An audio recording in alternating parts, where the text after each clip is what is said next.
Hi, welcome to the next episode of Expat Stories series. I'm Sarah, a financial consultant in Germany, and in this episode, I'm talking with Khadijah, a woman from Nigeria who came to Germany on a scholarship visa. She talked about different challenges that she had throughout the years here, the integration process, and the mindset behind her journey. So stay tuned. Hi, Khadija. It's really nice to see you today.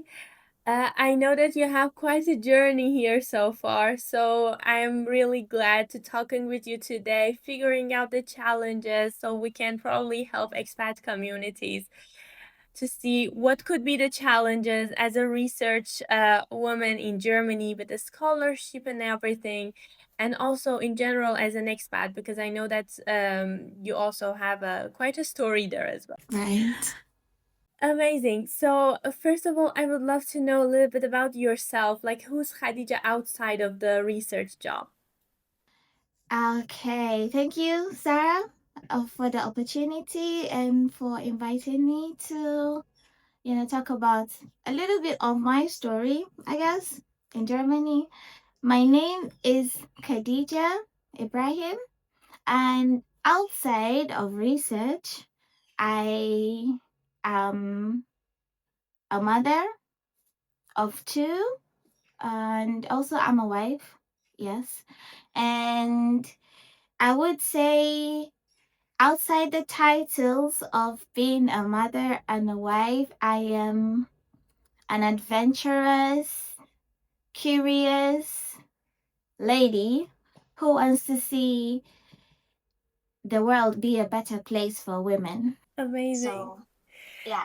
I know that you came here on a scholarship that could be quite of a challenging from Nigeria, and I know that getting a scholarship is not easy, no matter like from which country you're coming from. But I would love to know how was your journey from getting the scholarship to coming to Germany? Right. So, my scholarship journey did not start by just the PhD, but it started even way earlier. So in Nigeria, I come from the northern part of Nigeria, and basically the educational system there is a little bit limited than the more recent or modern educational system. So it is believed that when a girl child gets to the age of 18, she's already expected to like get married. So for me at the time when I clocked 18, I was already thinking like, oh, what am I going to do? Because I don't want to get married at that time. Even though I knew like there were people amongst my peers that could just go ahead and find someone and settle down or have a family. I want different for myself. And that was where the opportunity for me to go for university came up as a scholarship opportunity. So it came after we wrote like an entrance exam, and this gave me the opportunity to go for university, which is the bachelor degree under scholarship. So that was when I realized that, oh, if I put effort and hard work into what I'm doing, I'm passionate about this, I would go far if I use my brain. So, and that was where the whole idea of hard work came. I went through university through the scholarship, and then after I was done with the university, then another idea came up, which is, oh, I don't want to stay home. I need to get a job. Or do I further my education using a master's degree? And yeah, I would say, like, to cut the long story short, my journey has been a journey of scholarships up until when I got the scholarship to come to Germany. So getting the scholarship to Germany is also an opportunity that was funded by the Nigerian government through what an organization they call the Petroleum Technology Development Fund. And this opportunity is like a joint collaboration with the German government. And yes, we had a series of interviews, and then you have to go through like a short listing, and you wait for the response from the DRID, which is like the German Academic Exchange. And I would say, the whole concept of scholarship is you try and then you need a bit of luck at the same time. I always say that sometimes it's not just about my hard work, it's timing, it's luck, and then being at the right place and at the right time. So, yeah, Perfect. So I assume that your hard work is something that could generate the luck when because when you put the effort, then you're in the right place. So that absolutely. opportunity comes that you can use it. Amazing. So when you came here to Germany, what was like the biggest shock when you started working in the academia? I think for me, I did not get my mind ready with the language shock.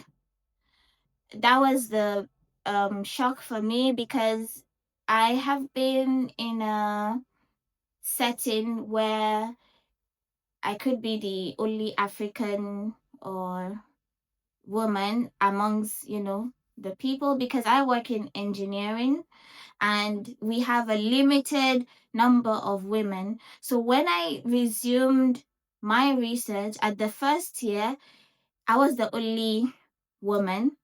That's one. And also, um, a black Muslim woman. So that was another part. So I remember when I was resuming and my supervisor was like, "Oh, you are the only woman we have here, and we have not had women in a very long time." So I think there are some things we have to adjust. So they had to like make sure like the toilet settings were good, because yeah, they only had men in the institute at the time. So, and it was like, well, it was shocking for me because coming from Nigeria, I had this perception that yeah, I could meet a lot of, women in engineering especially, but being in the institute, then I realized that there's still limitation in terms of like women that consider either science or engineering.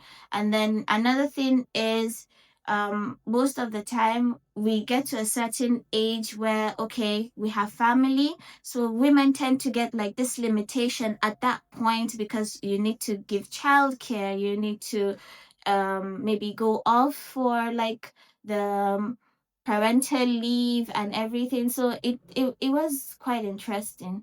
So the language was one thing, and then the limitation of the number of women I met in the institute was another. So yeah, You actually work in English or in German? both, which is quite interesting. Um, our mode of communication is German.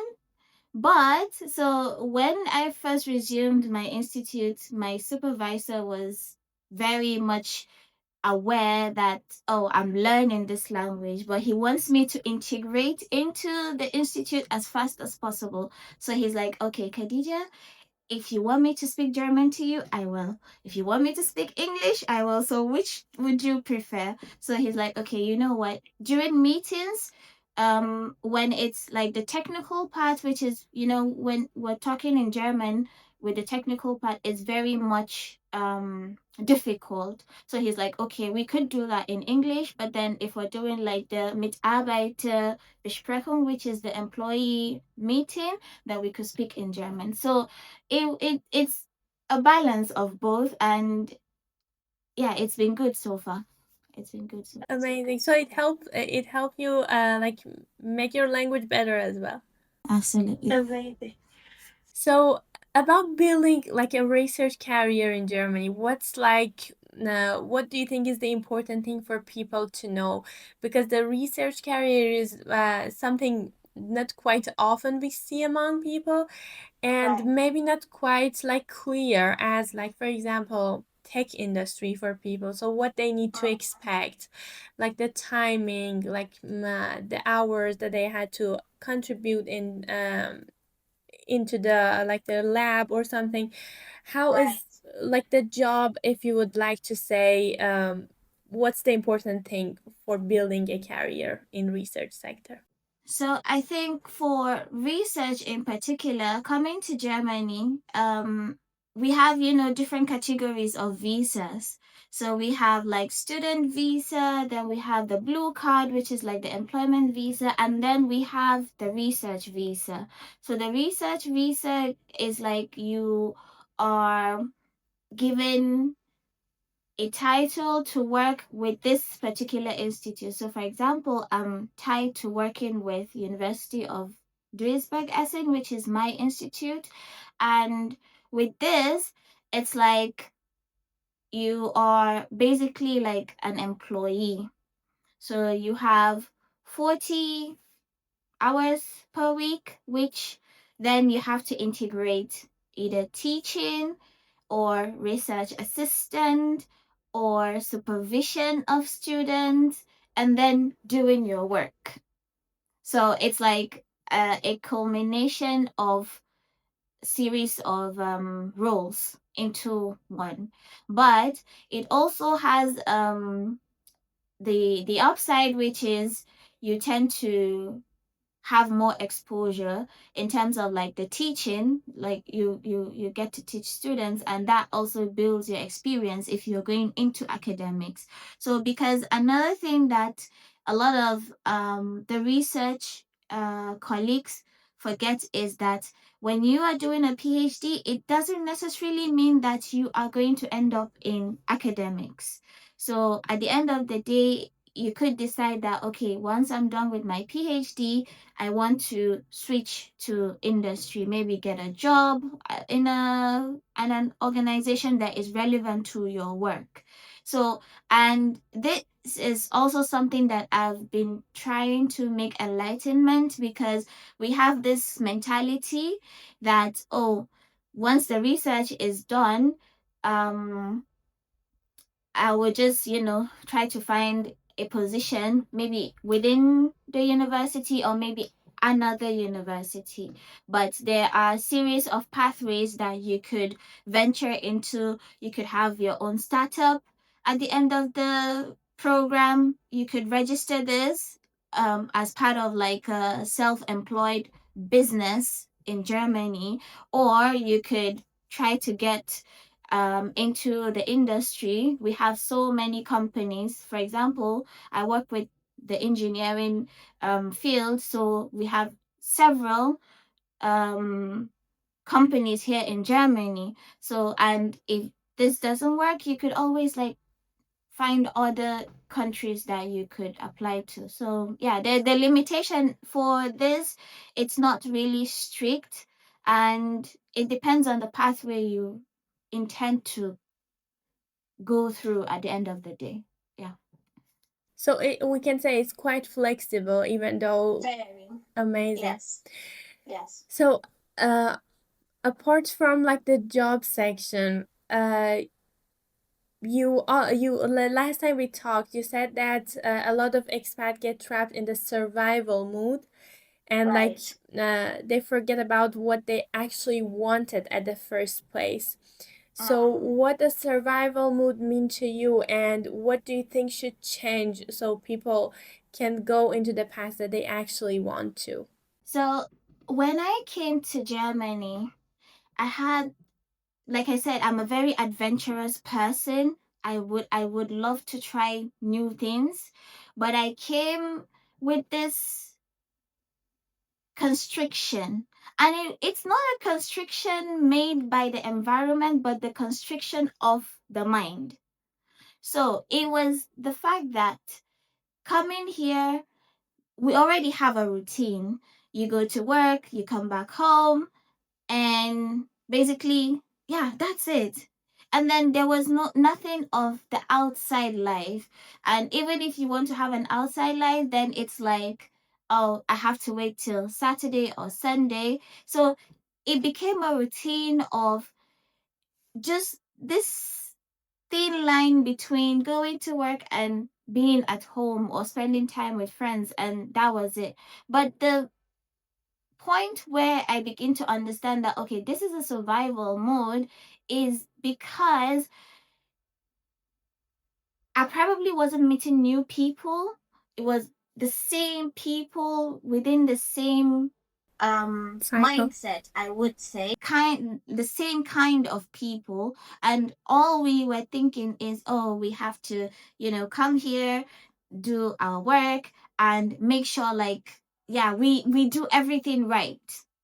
But sometimes, as much as you are trying to do everything right, you need to question what you're doing.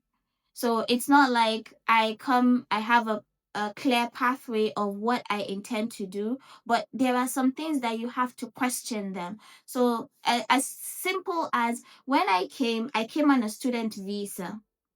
And then I realized that, oh, on a student visa, if I intend to maybe do extra work, I can't do that because I'm constricted with 20 hours, because on a student visa, you only have 20 hours per week. And that means that if I intend to do work with my university, I'm constricted with that 20 hours. And I question that, okay, if I intend to change my visa, what will happen? So when I seek advice from, my colleagues and everything, and they were like, oh, we've tried it, it didn't work, probably it wouldn't work with yours. And I was like, you know what, I'm going to try it, and if it doesn't work, fine. If it works, fine. So it's like we kind of limit ourselves with the experiences of others without even trying. Exactly. So that also was an eye opener for me, because when I actually tried it, I sent like an email to my university to say, okay, I'm on this visa, I want to switch. They also gave the advice that, oh, this is not, it's not something that happens often, and they're not sure if the foreign office, which is the Ausländerbehörde, would, agree to this. And I was like, I will still give it a try. And then I did. I went there, and when I went, and the lady was like, okay, what do you want to do? I said, I want to switch my visa. Of course, I'm praying. And at the same time, I'm like, fingers crossed. And then she was like, okay, just give me a minute. I would try to check something. And she came back 10 minutes later, and she was like, okay, no problem. Yeah. So if I had never tried it, then I would never know. So this survival mode is that if you don't try anything, then you would never know. So that also brought the idea for me that, oh, you can actually do anything in this country as long as you ask questions, and they are always willing to guide you, even if, of course, that this is my experience. But of course, when you ask other people, they tell you, oh, their experience is different. But I am saying this from my own experience, because I came to understand that if you don't just try it, it won't happen. So even if you try and they say no, you've learned from the experience, so there's no waste to it. So yeah, I think that's this survival mode, like the series of events that happen.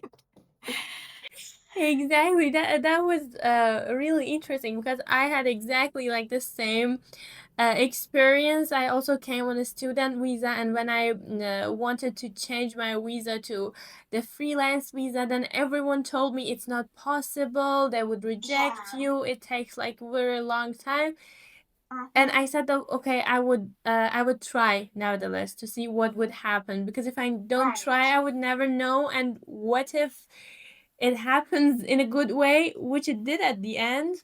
And Right. that's something that everyone trying to scare you at first, saying that like the bureaucracy, it's a very long process, and like the Ausländerbehörde probably wouldn't accept that, and you would have a problem in your current visa. But that's not true actually, and you have to try to see, okay, what's your opportunity, because in as a foreigner, we come with some specific visas which has some specific like limitations. So Right. we came to Germany, like we migrated for a reason, to like have access to the better opportunities, to have to gain the financial literacy, to have something that we couldn't have in our own country, like maybe as easy as here. And that is the thing, that when people come here that get exactly into the survival mood, into the process, that they think that okay, everything is too hard to try, and they at some point just give up. Exactly. And speaking about that, so because I know for a lot of people, like the financial literacy is the reason that they come to Germany, because back in, at least I can say, my country, it's like very hard to get into the point. And in Germany, there's like a lot of opportunities, at least when we see it from our country, from like not within Germany, being in Germany. But when we come here, we kind of lost the whole the whole roadmap, yeah, how we can gain that. So why do you think that the financial literacy could be something that people can get out of the comfort zone, like from just surviving to actually thriving here? So I think that's what brought the whole idea of my platform, which is the Beyond Borders, is because I came to understand that we come to Germany, but we don't come prepared. We come to Germany in the sense that you take a flight and all you need to do is come into the country, but you don't really have a plan in a way. So I came to understand that there is, number one, we have shortage of skills. In Germany, it's not about your degree. It's not about your certificate. It's the skills or what you have that you can show you have. So, in terms of moving away from survival mode, it's from the beginning. From the beginning, before you even come to Germany, you need to have a plan as to, okay, this is what I have, which is I have my brain, I have the literacy in this sense when you talk about financial literacy, and then I have the skills. Because it's only when you are able to use the skill, then convert it to income, then you start saving before you start investing. So it's like a roadmap. And you can't just say, oh, I come to Germany and I skip to investing. No, you have to follow through with this sequence. You need to have something you offering, whether it's, like I said, whether it's your brain or your skills. In turn, that you're giving your time to some particular company, or if you're working remotely, or anything that would generate income. And then at the same time, then you start to have like, okay, I need to budget this income. Okay, this is part of the thing I need to save. This is part of the thing I need to invest. So the foundation is definitely skills. If you don't have skills, trust me, you're probably going to continue doing many jobs, or I don't know, like it you won't have that upskilling that you're thinking. So the basic is whatever field of study you have, you need to have the skills attached to it. And this is not just like, the books. You need to know the trends in your field.